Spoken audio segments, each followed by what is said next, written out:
Olá, bom dia. Aqui é a Vivi Siqueira e estou aqui para mais uma série de áudios. E agora o tema vai ser o tratamento para o perdão. Antes de começar a série mesmo, a gente vai falar um pouquinho sobre a importância do perdão na nossa vida.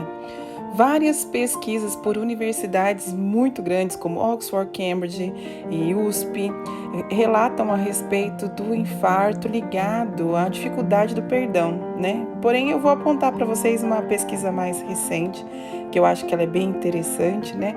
De uma psicanalista que foi apresentada no 40º Congresso da Sociedade de Cardiologista.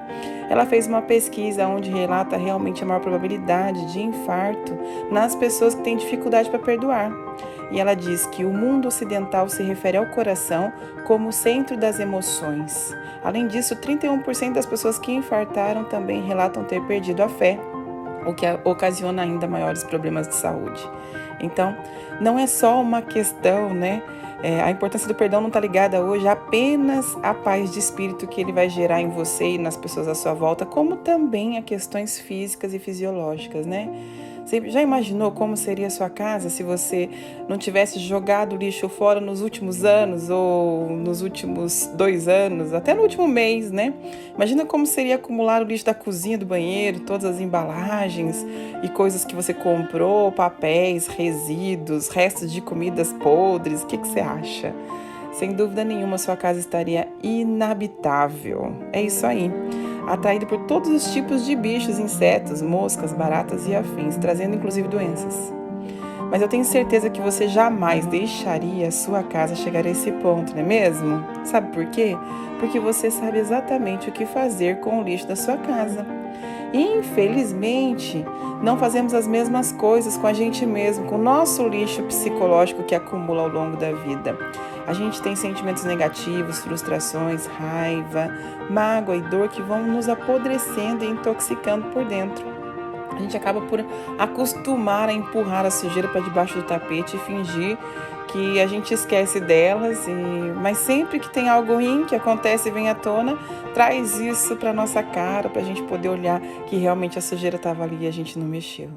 Porque a gente não conversa também a respeito do assunto, a gente não admite a dor que nos causaram ou que nós próprios nos causamos, a gente vai acumulando isso tudo como se colocasse dentro de uma panela de pressão, prestes a explodir a qualquer momento. Esse lixo acumulado é extremamente prejudicial e perigoso, tanto para a nossa saúde emocional como saúde física, trazendo inclusive neurose de conversão, que são as doenças, né?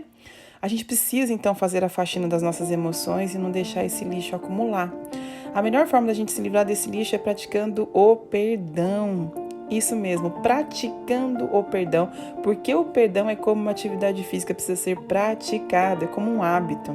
O perdão é como se fosse a água sanitária da nossa alma, ele lava toda impureza, os sentimentos e pensamentos que insistem em nos atormentar.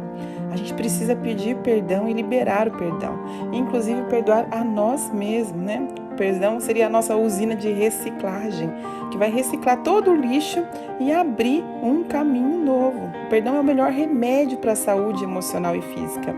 O perdão é a limpeza da alma, a faxina da mente, a alforria do coração, a cura das emoções.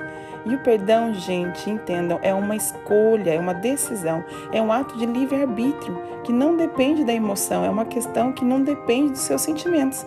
Você pode escolher cultivar o perdão hoje mesmo na sua vida ou a amargura, a frustração. Você não precisa esperar se sentir bem com a pessoa para perdoar. Você também não precisa compreender os motivos que levam a pessoa a ter feito o que ela fez. Você também não precisa esperar sentir vontade de perdoar ou de pedir perdão, porque a nossa vontade natural é de desenvolver, de devolver e de pagar, desenvolver a vingança, né? Então não adianta esperar ter vontade para exercer o perdão, porque ele é uma decisão que você toma e pode tomar agora. Tem uma frase que eu gosto bastante de Lewis Smedes que diz: perdoar é libertar um prisioneiro e então descobrir que o prisioneiro era você mesmo. Então, o perdão é o início de qualquer processo de cura interior. Quando você não perdoa, a sua vida fica travada. Parece que você não sai do lugar, nada acontece, ou quando acontece, só acontece coisa ruim. A falta de perdão impede que você tenha uma vida plena, que você merece, com as coisas que dão certo para você, com aquelas coisas que você sempre batalha para ter, para viver. É como se existisse um bloqueio que te impede de ter tudo aquilo que você deseja, porque uma hora ou outra isso vai afetar nas suas decisões, gerando inclusive um círculo vicioso de mágoas, do tipo, sabia que isso ia acontecer, não falei que seria assim mesmo, é bem que a minha mãe dizia, é bem que meu pai dizia, coisas desse tipo. Gerando em você inclusive ações inadequadas, resultados ruins e ainda mais mágoa. No fim, você pode acabar culpando inclusive Deus por nada dar certo para você, mas na verdade foi por causa de um perdão que você não liberou, que tudo aconteceu. Então, escolher não perdoar é insistir no caminho da amargura, do ressentimento, da vingança disfarçada, né? Do pacto de vingança. Inclusive, vou deixar o vídeo do pacto de vingança para vocês assistirem, para poder reforçar isso que eu estou dizendo para vocês.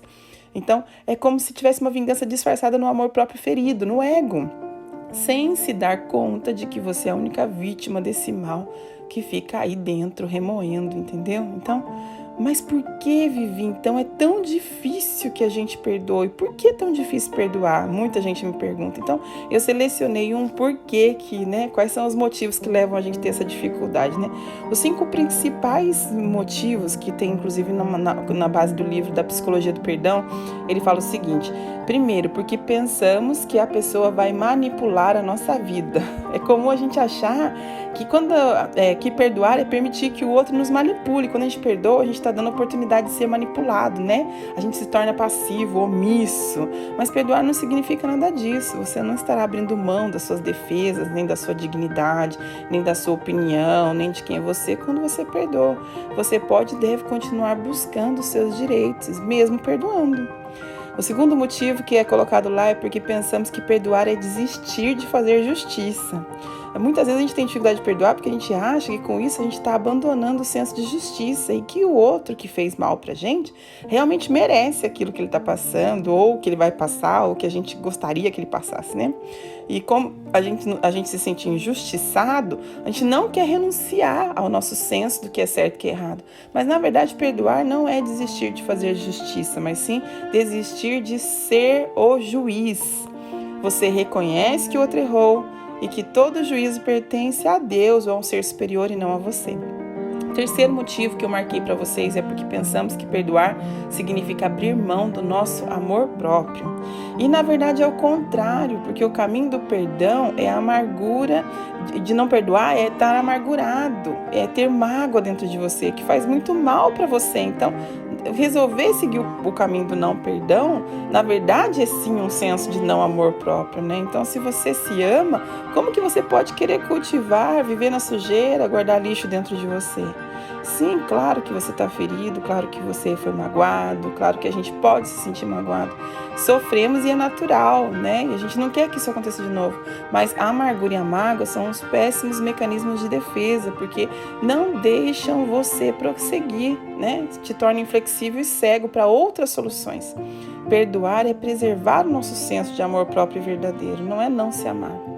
A quarta situação que ela coloca no livro que eu achei interessante é porque somos naturalmente egoístas. Eu falo que o perdão é uma coisa egoísta, né? Porque quando a gente pensa, eu tenho que perdoar o outro, significa eu sou mais que o outro, fazendo com que a gente se segue a ideia de que nós também erramos. O fato é que você também erra, talvez não daquele jeito, naquele formato, mas de outras formas. Então, quando a gente enxerga só o outro como errado, né? Quando a gente não quer liberar os outros das suas dívidas, pelo contrário, a gente cobra tudo com juros, correção monetária e tudo, né? A gente faz isso para testar nossa própria falha, né? A gente julga o outro, mas a gente não quer ser julgado. Quando acontece com a gente quer que os outros se esqueçam, perdoem, mas quando isso acontece com o outro, não. Então, na verdade, o perdão é um ato egoísta. Porque o quinto motivo seria porque entendemos que perdoar significa não colocar limites. Perdoar não é passar a mão na cabeça, não é dar permissão do outro continuar errando. Perdão não anula as responsabilidades da pessoa em relação aos seus próprios atos, inclusive os seus, entende? Todo ato tem consequência, mas essa consequência não está na nossa mão. Na verdade, a gente, em vez de cair na tentação de praticar uma vingança, a gente estabelece os limites de uma forma diferente, entendendo que, poxa, eu perdoei, mas não significa que eu preciso dar a chance do outro fazer de novo isso comigo. Eu posso seguir o meu caminho e simplesmente lembrar disso como um aprendizado e deixar na mão de um ser superior do universo que promova a lei da causa e efeito na vida dessa pessoa. Então, perdoar não significa não colocar limites. Você pode colocar limites e seguir a sua vida e colocar a justiça numa mão divina, que assim você vai se sentir mais confortável. Agora que eu te dei os motivos, a importância do perdão e por que é tão difícil perdoar, a gente vai começar a nossa série com o áudio 1 sobre o tratamento do perdão. Um beijo, fique com Deus, até mais.